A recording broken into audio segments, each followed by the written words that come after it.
Што би можела Македонија да очекува ако победи Доналд Трамп? Што би можела да очекува Македонија ако победи Камала Харис? И дали воопшто ќе има некаква разлика за Македонија? Трагедијата е што македонците 2016 се израдуваа на победата на Трамп, и на крај иронијата на судбината е дека во мандатот на Трамп се случи промената на името, каде што ние 27 години под наводници го браневме и одбивавме да го промениме името, а во мандатот на Трамп американската администрација и амбасада нормално кај нас изврши најголем притисок во Македонија и во Грција да се под наводници реши проблемот. Треба да сме многу наивни ние да мислиме дека со победата на Трамп ќе се замара во однос на промена на американската политика во Македонија на Балканот. Прво, американската надворешна политика е прагматична. И второ, американската надворешна политика не се менува со избор на претседател како кај нас.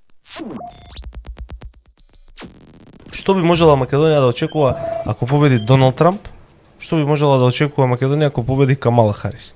И дали воопшто ќе има некаква разлика за Македонија? Види Милош, трагедијата е што македонците 2016 се израдуваа на победата на Трамп, сметајќи дека Трамп сметајќи дека Трамп ја победи глобалната држава во САД, и на крај иронијата на судбината е дека во мандатот на Трамп се случи промената на името, каде што ние 27 години под наводници го браневме и одбивавме да го промениме името, а во мандатот на Трамп американската администрација и амбасада нормално кај нас и во Грција изврши најголем притисок во Македонија и во Грција да се под наводници реши проблемот со името, односно ние да го смениме името и да станеме членка на НАТО. Така што мислам дека треба да сме многу наивни ние да мислиме дека со победата на Трамп ќе се замара во однос на промена на американската политика во Македонија на Балканот или не знам ти каде на такви некои микро ниво. Значи ние не може да си предпоставуваме во главите дека сме центар на светот и сега Трамп ја победил длабоката држава во Америка која е мразела Македонија за 30 години и сега Трамп ќе помогне на Македонија. Иронијата на судбината покажа дека во неговиот мандат ние го сменивме името. Прво, американската надворешна политика е прагматична. Второ, американската надворешна политика не се менува со избор на претседател како кај нас. Ние имаме свртување во надворешната политика како за све нешто во оваа држава немаме континуитет во државноста на политиките на водење. Со промената на власт, секоја власт кај нас почнува од јово на ново што се вели. САД е држава што постои 250-300 години, имаат некој си континуитет. Прво ви имате поставеност на системот во САД, во тој State Department од државниот секретар кој де факто е нели министер за надворешни работи на САД, ви имате цели департмани кои се одговорни за Европа, за Евроазија, за Пацификот, за Латинска Америка и тоа се структурирани, да речам, региони во кои работат дипломати од кариера со децени. Не е како кај нас да се ставаат само партиски дипломати, како што беше Ацо Спасеновски, дипломат од социјалистичка партија во Украина кој не знаеше да прочита 9 бројки и го ставаат амбасадор или тој или од СДС или од ВМРО или од било кој, зашто треба да му најдат место.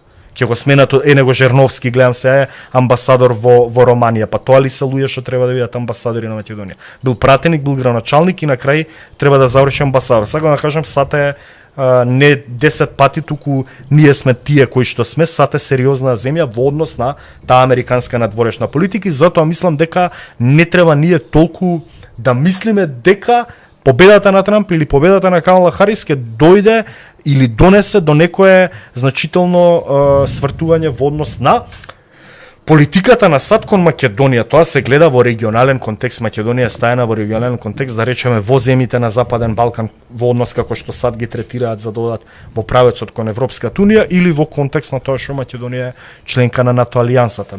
Ние да мислиме дека ќе имаме посебен однос како Македонија со САД, треба да не сме добри во главите. Мислам, САД ќе има промена на политиката веројатно со Русија, нормално ако Трамп победи. Добро, ама тоа е со Кина, ако Трамп победи. Ама тоа е многу поважно. Ама не, сакам да кажам, значи, со има Иран сепак промена на некоја. Сепак има некоја промена. Има промена апсолутно во однос на односите на големите сили. Милош, извини, сакам да кажам, значи Трамп и во мандатот 2016-2020 беше, ајде да кажам, поблагонаклонет према рускиот претседател Владимир Путин, беше многу по некако настрвен на конфронтација со Кина.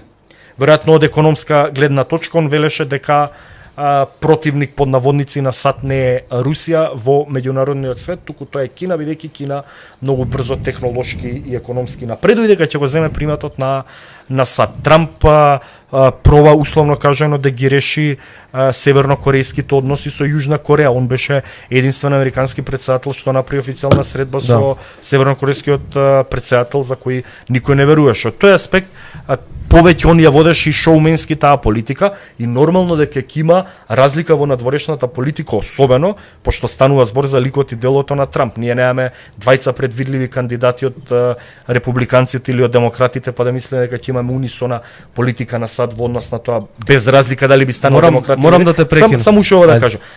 Како антипод Трамп на демократите, апсолутно ќе има разлика во политиката на САД, ама павелам во однос на големите сили. Русија, Иран, Кина, Северна Кореја, ако сакате, Саудиска Арабија, такви земји. Израел, особено и прашањето. Морам да ти кажам дека ќе се согласам со тебе. А во однос на Македонија, дека Трамп во однос на Македонија ќе го односно американската политика ќе го смени мислењето дека треба на пример да ги внесеме бугарите во устав, тоа не верувам дека ќе се случи. Но има една друга работа. Во Америка дебатата за изолационизам или изигравање на светски полицаец во суштина се одвива повеќе од 200 години. Значи, најголемиот дел од постоењето на американската држава, политичките сили внатре во Америка, па и граѓаните, дебатираат за тоа дали Америка треба да се вмешува во конфликти надвор од нејзина територија или она што таа го смета за природна своја сфера на влијание Америка, Јужна Америка, Централна Америка, или пак и треба да се сврти кон натре, или пак треба да се вмеша и да изиграва светски полицајци и светска сила број 1 како што патем и е, со цел да го задржи своето влијание и да го зајакнува своето влијание. Ние таа дебата повторно ни се врати во Америка со кампањата на Трамп уште во 2016 година Америка фрст или Америка на прво место. Таа идеја во суштина значи дека ние може да се случи да видиме и повлекување на булдожер дипломатијата американска од Европа, од Балкан, од Македонија и така натаму. Значи не велам целосно заборавање или оставање како што на што се случи во Авганистан, но знаеме колку малце фали за работите во овој балкански хотел да излезат надвор од контрола, а кога го нема полицаецот, нема кој да ги врати назад на шините. Ме разбираш, од тој аспект говорам. Те слушам све. Да. Апсолутно се согласувам така, но мене ако ме прашаш тоа ќе биде апсолутно негативно и штетно по интересите на Македонија, ако Америка го исцрпи својот вакуум во однос на влијанието кој го има не во Македонија, туку на регионот на Западен Балкан. Ние велиме дека Америка е светски полицаец и се меша во внатрешните работи на Македонија, дека она е обседната со Македонија или да речеме секаде во свет. Америка е светски полицаец. И се меша. Еве сега ќе ти кажам хипотетичка ситуација. Да не е вмешувањето и влијанието на Америка во овие 33 години. Зашто ние мислиме дека не може да бидеме нападнати од Грција и од Бугарија? И кој тоа ќе ги спречи грчките политички елити да докусурат и дотолчат Македонија? Зашто ние мислиме дека ако се наоѓаме вака и имаме за памтивек дадена безбедност дека Македонија никогаш нема да биде нападната од соседни земји? Гледаме што се случува во Украина, каде што најголемата европска земја од 600.000 километри е нападната и се соочува со губење на 1/3 од незината територија. Ти најголема европска земја ставаш Украина затоа што по територија Русија не ја сметаш дека е евроазиска е. Добро. Евроазиска е. Русија, Турција и Казахстан се евроазиски, ама Украина, целокупната територија се наоѓа до Урал, Украина на европско тло. Нема врска, сакам да ти кажам друго. Членството на Македонија, на Бугарија и на Грција, па и на Албанија ако сакате, во НАТО спречува да има и Турција во однос на Грција спречува да има директни војни меѓу овие земји. Турција и Грција се членки на НАТО од 52-та, па имаат судир во однос на Кипар 74-та, па Грција бесна зашто прави инвазија Турската република на Кипар и го окупира Северен Кипар, има период кога излегува од НАТО, односно не учествува на состаноците во НАТО, од 74 до 81, па потоа па политички ја враќаат. Сакам да кажам, ако Грција и Турција и затоа се внесени во НАТО 1952, пошто американците ги знаат сите историски процеси на Турција и Грција и војната, грчко-турската војна од 1919 до 22, договорот од Лозана, и знаат дека тие две држави постојано ќе војуваат. односите Бугарија-Македонија, односите Македонија-Грција, односите Албанија, да речеме, со Македонија, па и со Грција. Замислете хипотетички сите овие земји да не се членки на НАТО и да се земји кои се наоѓаат на регионот на Кавказ, место Ерменија и место Азербејџан. Па ние 10 пати до сега ќе бевме нападнати од Бугарија и од Грција. Ја ви гарантирам, јас проблемот меѓу Македонија и Бугарија го велев дека е проблем меѓу Русија и Украина, дека Бугарија е Русија, Македонија е Украина. Тезите на Путин дека не постои украинска нација, дека тај измислен од Коминтерната се тезите на цела политичка елита и на Румен Радев. И таа вординг реторика што ја водеше Румен Радев беше само реторика, бидејќи Бугарија нормално не може како членка на НАТО да нападне некоја друга членка на НАТО. Но ние, ако земеме да се поистоветуваме, ние сме пандан на проблемот кој го имаат Русија и Украина, историски, политички, емотивен, ако сакате, и затоа велам, ние тука велиме се мешаат американците. Нека си отидат американците, нека повелат, нека не нападнат и бугарите и грците и албанците или што сакаат нека направите и ќе видите што ќе остане од Македонија. Појасот Газа ќе биде тука. И сега нас ни сметаат американците. Ако ни сметаат, нека си отидат, ама ако ти дојдат тебе бугарине на Ѓоешево со тенкови, ако ти влезат како што влезе Путин преку Белорусија и кај Херсон, и ама го немаат доправено патот, немаат. Ќе влезат, не се кире. Таа омраза што имаат бугарите, имаат и авиони купени, и тенкови, и ќе влезат, и истото ќе го направат што го направија русите во Украина, од таа омраза што имаат кон нас. Зашто русите сметаат дека украинците се одродени руси благодарение на Ленин и на Сталин, а бугарите сметаат дека ние сме одродени бугари благодарение на Тито. Затоа велам, треба многу со порационални ладни глави да ги сваќаме како се меѓународните односи. Јас мислам дека американското присуство по распадот на Југославија од 1991 ја има оваа држава одржано во незините територијални граници. Бидејќи да не било присуството на американците, Милошевиќ и Мицотакис два пати немало да им трепне окото да влезат и да ја поделат Македонија. Дури тоа и би ги спречило на пример бугарите, ако или албанците или грците или не знам кој, ако на пример стратешки интерес на Америка станува од утре Македонија дека повеќе не треба како тампон зона на Балканов и ги поддржат идеите на Бугарија и на Албанија и на Грција. Ако ги поддржале немаше да стане членка на НАТО. Не ги поддржувале. Но ако види, ние станавме членка на НАТО за да не се распаднеме. Со Абрахам Акорд они имаат нели поддржано и Two State Solution во Израел, така со Газа. Кога не им одговара или кога им одговара, тогаш ќе има двојна држава, кога не им одговара ќе има чистење на Газа, бидејќи видовме кога влезе Газа да се чисти, дојдоа два носачи на авиони. Се менуваат геостратешките интереси. Ама зашто тогаш влеговме во НАТО? Ама се види. Јас поаѓам од позиција од која што поаѓаш и ти. Ако не е Америка, тогаш Бугарија ќе ни влезе. Добре, еве имаме Америка, Бугарија не влегува. А што правиме ако на Америка и се смени геостратешкиот интерес и оние поддржат идејата за Сан Стефанска Бугарија и дозволат на Бугарија и застанат позади Бугарија да влезе? Тоа не го направиле во изминативе 30 години, затоа сме станале. Тоа не го направила ни Бугарија.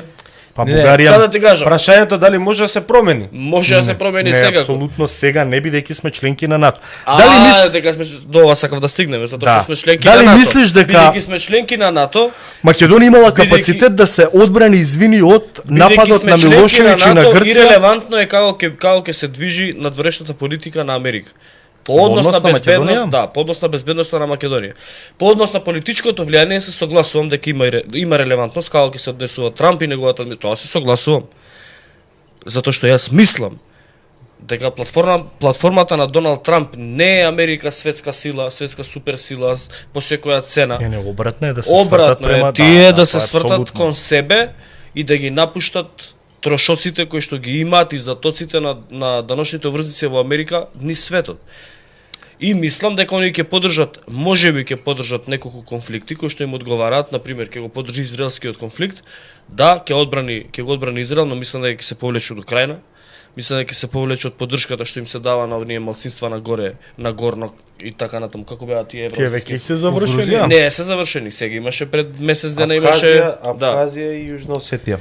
Мислам дека во Грузија, Нагорно Карабах веќе се изчистени Азербејџанција земјата. Мислам дека победата на Трамп за Македонија Нема да донесе ништо добро. Нема да донесе ништо добро. Праша е дали ќе донесе лошо. Прашањето е дали ќе донесе контекст лошо. регионален, сега ќе ви кажам, него советник му беше Ричард Гренел, амбасадорот на САД во Германија, каде што заговараше етничко територијално решавање на косовскиот проблем, односно поделба на Косово, што е, мене ако ме прашате, најлошо решение за разврските на Балканот, во ситуација кога тебе дуи ти најавува, не знам ти, некакви се документи за легитимитетот на албанците и каде што веднаш како Баук се заплашува дека, не знам, ки има регионализација или кантонизација на Македонија. Ама истото го бара и Влен. Сакам сакам да кажам, ние објавивме, да извини кажам, само. морам Да дам контекст затоа што за да знаат гледачите, пошто ти знаеш кој е Ричард Гренел и знаеш кои се барањата на Дуи, ама ние објавивме тука во емисија дека коалицијава на Изет Меджити во суштина го бара речиси истото. Што бара Изет Меджити, односно тоа го кажа граначалникот на Тетово Билел Касами. Излезе и кажа треба да имаме локална самоуправа по примерот на Белгија, Германија и уште една држава која ја спомна? Северна Ирска веројатно. Не Северна Ирска. Белгија, Германија, трите држави беа битно со федеративно уредување. Со тоа и Швајцарија, Тоа што Белгија е етничка федерација, да. Швајцарија е етничка федерација, федерација, а Германија е регионална федерација, да. Не врз база на етнички принцип. Да. Сакам да кажам, и Ричард Гренел се сретна впрочем со Христијан Мицкоски. Тоа беше една од првите средби на Христијан Мицкоски во САД. Поентата ми е, ако се веќе менува надворешната политика на САД, би било лошо по регионалните услови и по регионалните импликации и разврски на Балканот, особено ако се инсистира на под наводници решавање на косовскиот проблем со размена на територии или поделба на Косово на етнички принцип, односно северниот дел само да биде припоен кон Србија, а јужниот дел да биде признаен како посебна косовска држава од страна на Србија, бидејќи едноставно битката е таа. Србите имаат контрола врз северно Косово, албанците на Косово сакаат Косово да биде во рамките на